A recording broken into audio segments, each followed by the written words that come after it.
Friends, as we begin our service in loving memory of Eddie Knopf, who is at perfect rest and eternal peace with God, on behalf of the family, I want to thank everyone for gathering in the sanctuary here this morning.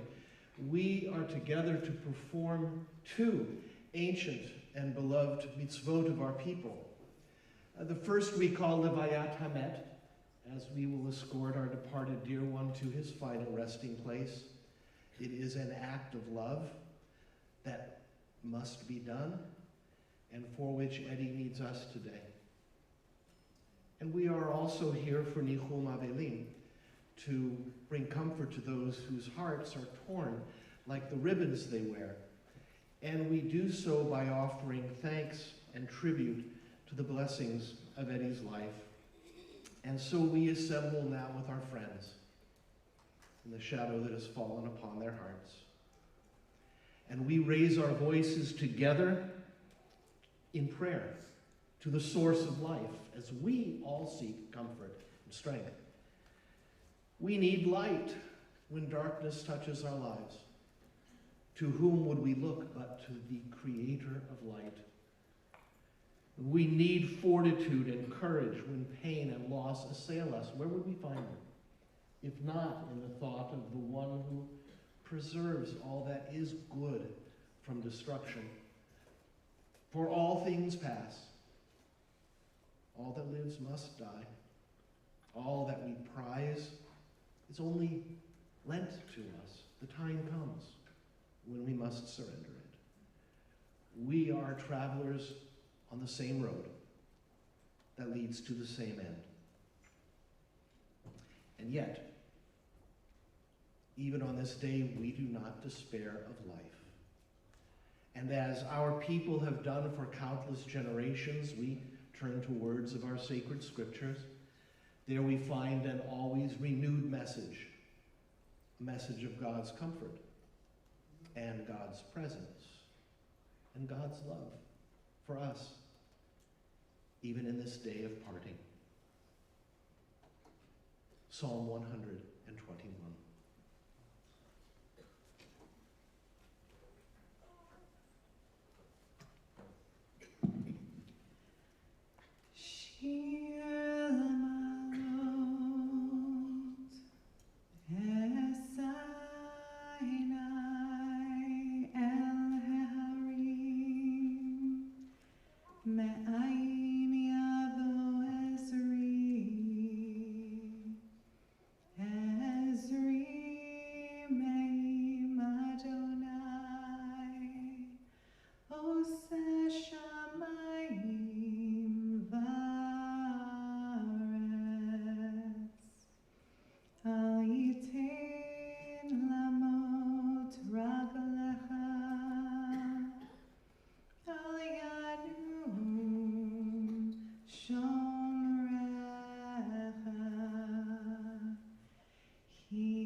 I lift my eyes to the mountains.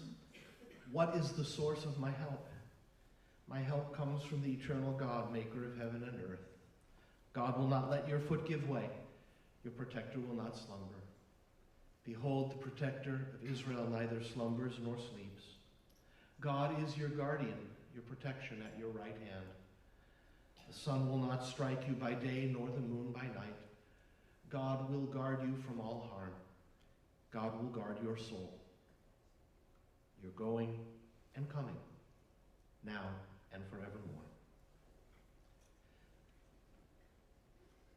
The biblical Ecclesiastes taught us that for everything there is a season, a time for every experience under heaven, a time to be born and a time to die, a time to plant and a time to uproot what is planted, a time to tear down, a time to build up, a time to weep, a time to laugh, a time to grieve, a time to dance, a time to throw stones and a time to gather stones, a time to embrace, a time to refrain from embracing, a time to seek and a time to lose, a time to keep and a time to let go, a time to tear and a time to sow, a time to keep silence and a time to speak. And these things I know, how the living go on living, and how the dead go on living with them, so that in a forest, even a dead tree casts a shadow, and the leaves fall one by one, and the branches break in the wind, and the bark peels off slowly, and the trunk cracks, and the rain seeps in through the cracks, and the trunk falls to the ground, and the moss covers it. And in the spring, the rabbits find it and build their nest inside the dead tree, so that nothing is wasted in nature or in love. That is the profound faith that we affirm in our gathering today. And we affirm that faith together with the cherished words of the 23rd Psalm.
Let us join together in the 23rd Psalm. The words are in the pamphlet you received upon entering. The Lord is my shepherd, I shall not want. He maketh me to lie down in green pastures. He leadeth me beside the still waters. He restoreth my soul. He guideth me in straight paths for his name's sake. Yea, though I walk through the valley of the shadow of death, I will fear no evil, for thou art with me. Thy rod and thy staff, they comfort me. Thou preparest a table before me in the presence of mine enemies. Thou hast anointed my head with oil, my cup runneth over.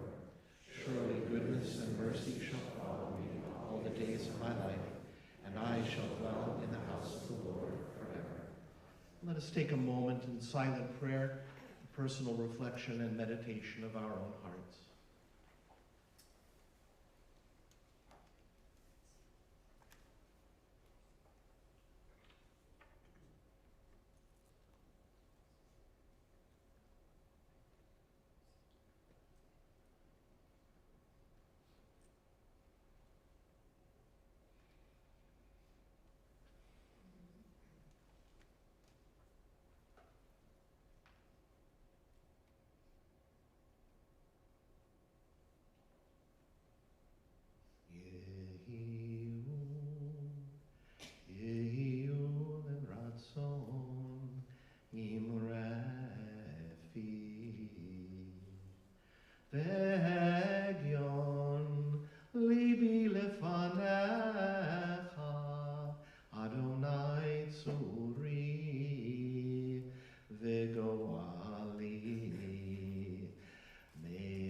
May the words of my mouth and the meditations of my heart be acceptable.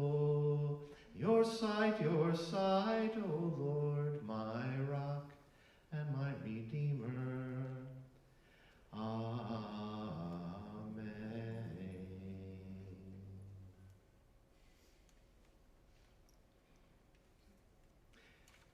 It's so appropriate that we are gathering in this very sanctuary today as we offer tribute to Eddie and to share our appreciation for the blessings of his life.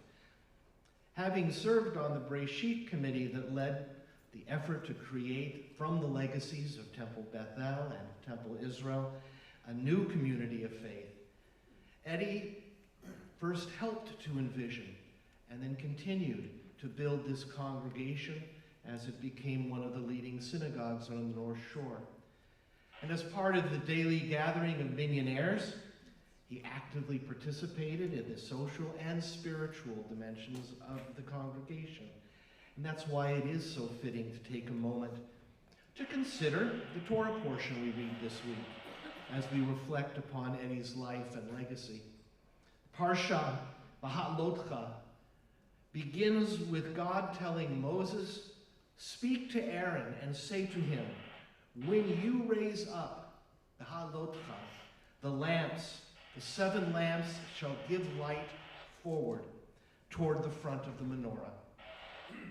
And our medieval commentator Rashi teaches, raise up, halotcha, means more than just lighting. It means kindling a flame until it rises on its own. That was the kind of light that Eddie brought into the world. He didn't just shine. He helped others to shine through his generosity of spirit and his eager readiness always to lend a hand. In a moment, I'll invite Eddie's cherished daughter, Elise, and then his longtime friend, Ken Feinberg, to offer their words of affection and memory. I would only mention that as a devoted husband, partner to Diane for some 36 years, I loved hearing how they met at a Jewish Christmas Eve party. And as she wondered, especially given the smooth and bright complexion of Eddie's face, just how old was he? Perhaps it was the traditional New Year's Day feast that he prepared for 100 friends that followed that may have sealed the deal. and they became true partners in every sense. As Diane's professional work in the community expanded, whether with Hillel, the JCC, the Jewish Journal, or other avenues, Eddie was always there by her side. Sometimes behind the scenes, but never missing in action. And I've witnessed this for the past 30 years or so. He helped out whenever he was needed, even including helping lay those donation bricks on the Hillel patio. And together they shared many adventures and all precious memories to last long into the future. And Eddie was likewise a caring and loving father to Elise and then Sam. And when I had the honor of officiating at their wedding, I witnessed firsthand the depth of Eddie's joy and his pride. He would then know the special blessing of welcoming his grandson, Emmett, a couple of years ago, and it renewed that joy and that delight. He remained a loving brother to David and Judy, an in-law to Peter as well. And dear ones recall with gratitude how central family was always to Eddie's life, including his cousins, nephew, and he never forgot his longtime friends, going back to his Brockton upbringing. Eddie's cooking. Talk about a life passion. And another source of that light and that warmth, because through that cooking, the meals, what he brought to those who, for whom a meal might have truly lifted their spirits, that was the kind of light and warmth that he loved to bring. His service to his community included being past president of Rotary clubs in Chelsea and Boston, as well as the New England Sir Speedy Owners Association.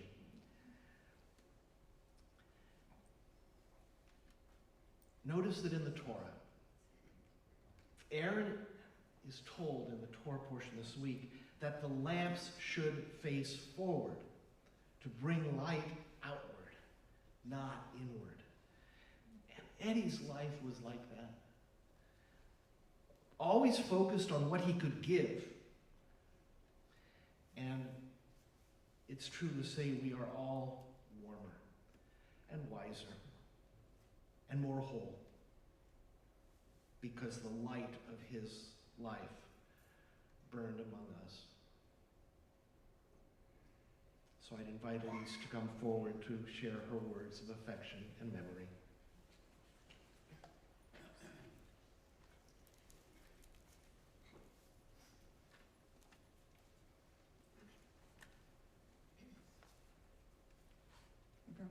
Back up.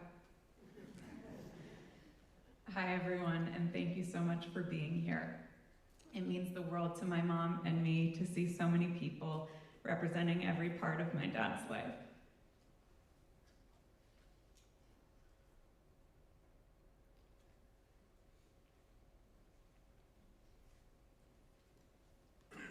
I've been thinking a lot about how to sum up what my dad meant to me, how to capture the ways he shaped who I am, what I appreciated about him, and what I'll carry forward in his memory. One of the first things that comes to mind is his love of cooking. For my dad, cooking wasn't just about food, it was how he showed love. When I was in high school, he tried to teach me to cook, starting with eggs. He was such a perfectionist, tweaking every little detail, that I never made it past eggs. I may not have inherited his skills in the kitchen, but I did inherit his deep appreciation for great food and the joy of sharing it with others. That love has become central to my own life and career. I'll miss my dad's stuffing on Thanksgiving, his chili in the winter, and the comfort of knowing that something delicious was always around the corner when he was nearby. My dad was also always there to help, to support, to show up. He had a quiet thoughtfulness about him. He never asked for recognition, but his care revealed itself in the little things. I remember at our old house on Beach Bluff, he would always make sure to pull into the circular driveway in the direction that put me closest to the door, no matter where I was sitting in the car. It was a small gesture, but really a reflection of how he moved through the world. Considerate, reliable, generous. He brought that same steady presence to his marriage. He was always by my mom's side, her loyal sidekick, in everything she did. Whether she was hosting a gathering, organizing a community event, or planning their next adventure, he was right there with her, cheering her on, making it happen, and supporting her in every way. Just a few weeks ago, I put together a tribute video for his 80th birthday, filled with messages from close family and friends. In my own clip, I shared a memory that stayed with me for years. When I flew off to college at WashU for the first time, he gave me a letter. It was long and full of feeling. I don't remember exactly what he wrote, but I will never forget how it made me feel. First, I was surprised because my dad wasn't always one to express his emotions.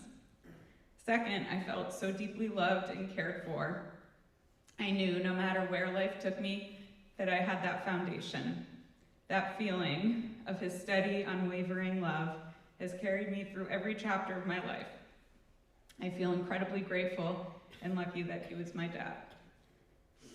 He may not be with us in the same way now, but his influence is everywhere.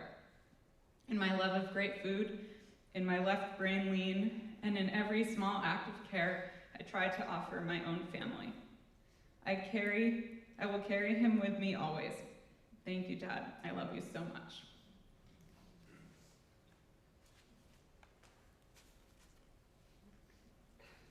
Ken?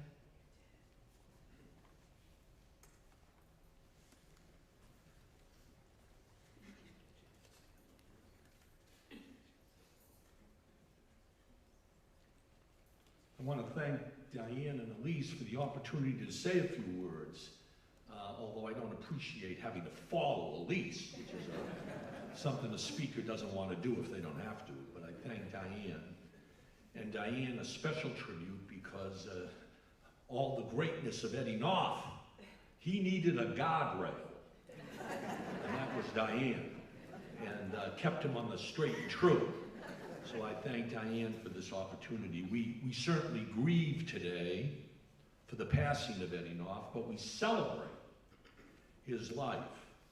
And a special reason that I welcome the opportunity to speak about Eddie is because I was a friend of Eddie Knopf for about 78 years.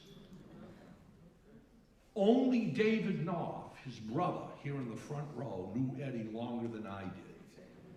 Barry Koritz, also from Brockton, sitting here, with myself and Eddie, went back almost 8 decades, since the time we both went to the Red Feather Elementary School in Brockton on Silver Road. And since then, we're lifelong friends, and there aren't many of us left from that early time in Brockton.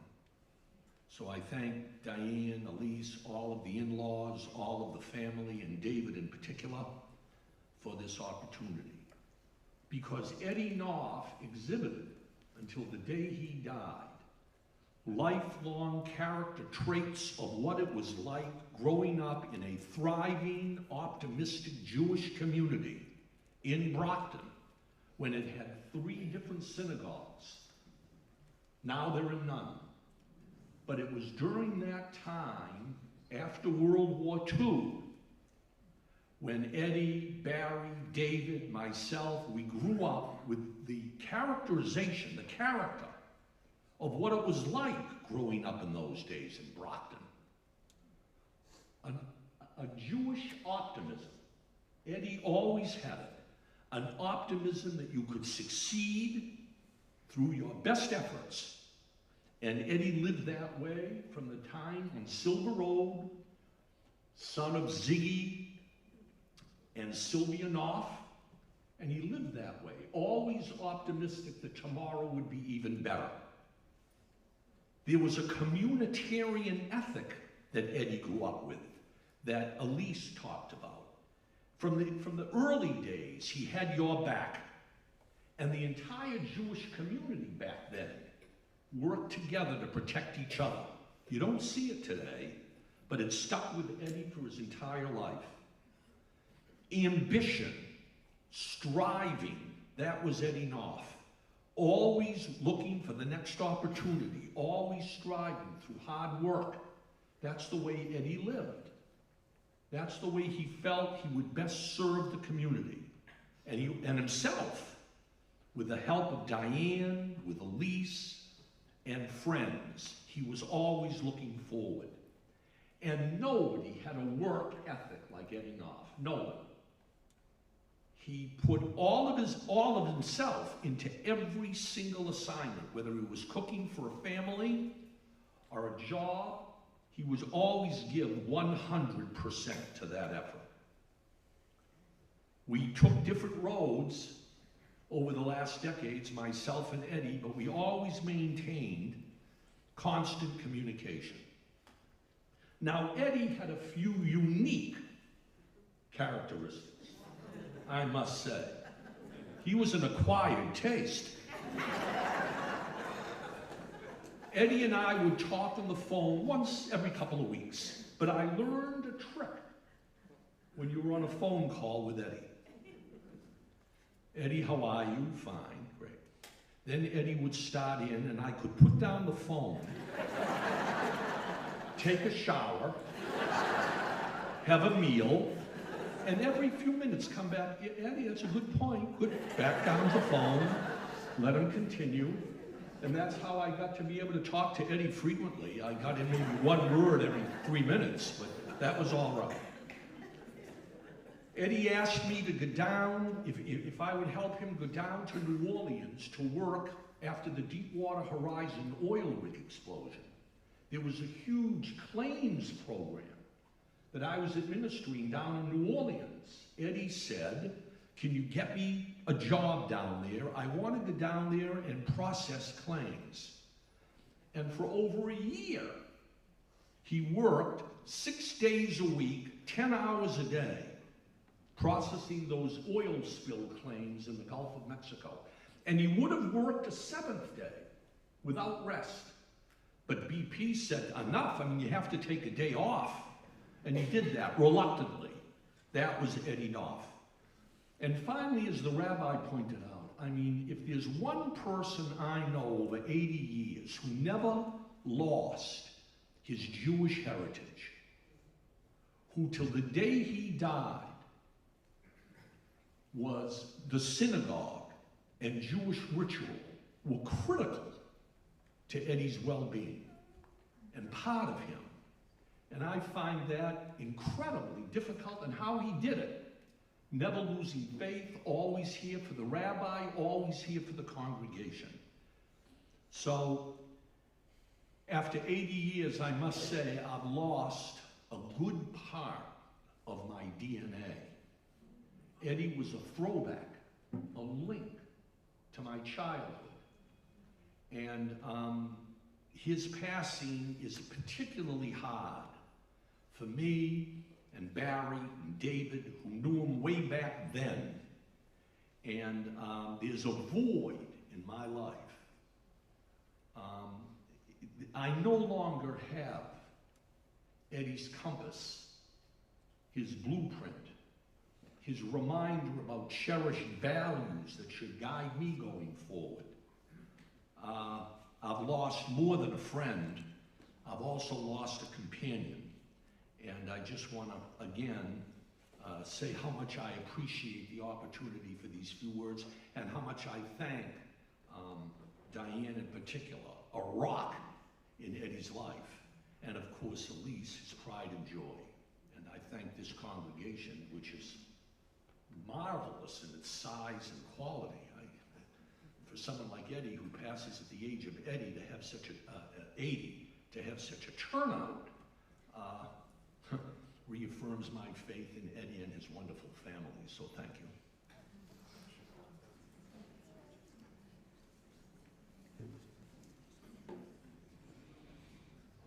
Let's take a moment to recall God's charge to our patriarch Abraham, when God told Abraham, Lech lecha, and Sarah, Lechilach, to the land that I will show you, Veye baracha, and you shall be a blessing.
Let us pray, O God of life,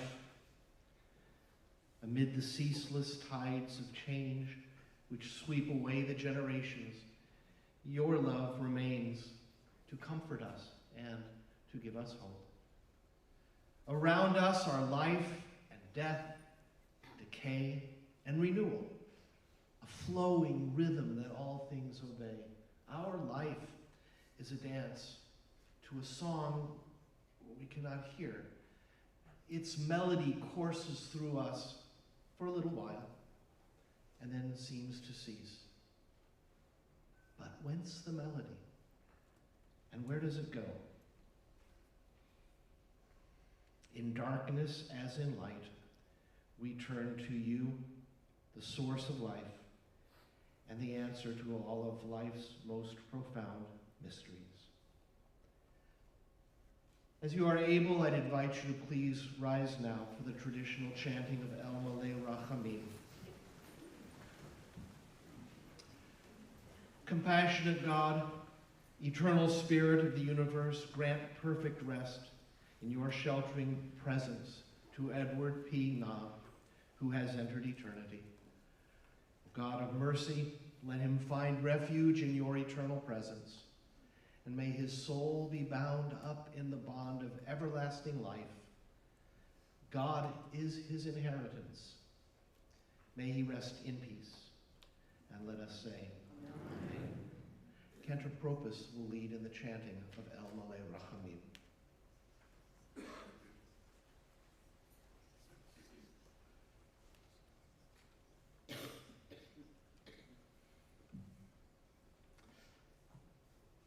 I realize there's no English word for the father of my daughter-in-law. but there sure is one for Yiddish. He was a great mechutin. I will cherish Eddie's memory. As Rabbi said, he was a pintaliyid, the kind of Jew that every community needs, for without there is no community. He cared. He showed up. He showed up for our family. He was always there. And Thanksgiving will not be the same. I'll miss his stuffing too.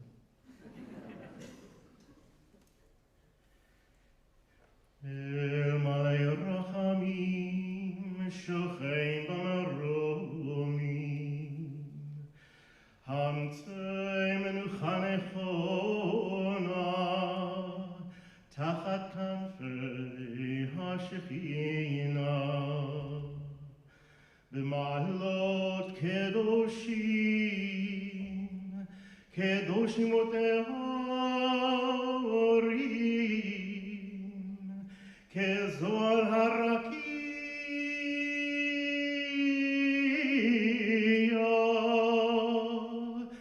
mazhirim et nishmat Eliyahu ben Simcha shehalach le'olamo began Eden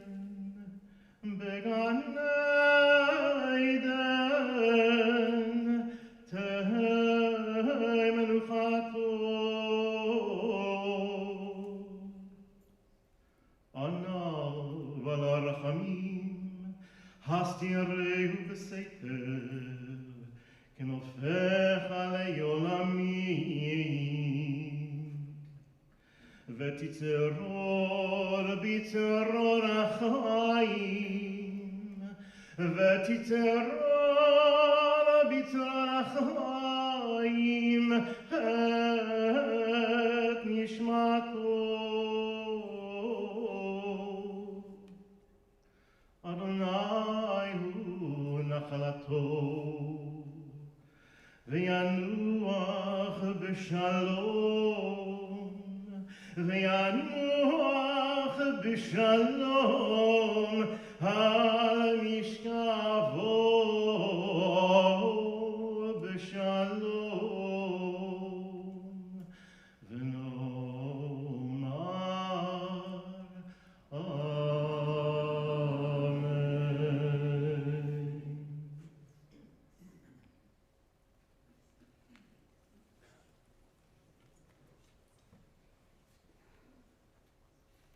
Friends, our service will continue with the rituals of interment at a congregation, Shirat Hayam Cemetery. And following the Kvura, there's still mitzvah to be done. I guess it comes under the category of bringing comfort to the grieving. And that is, it would be of great comfort to the family if you come back and have a meal of consolation with them.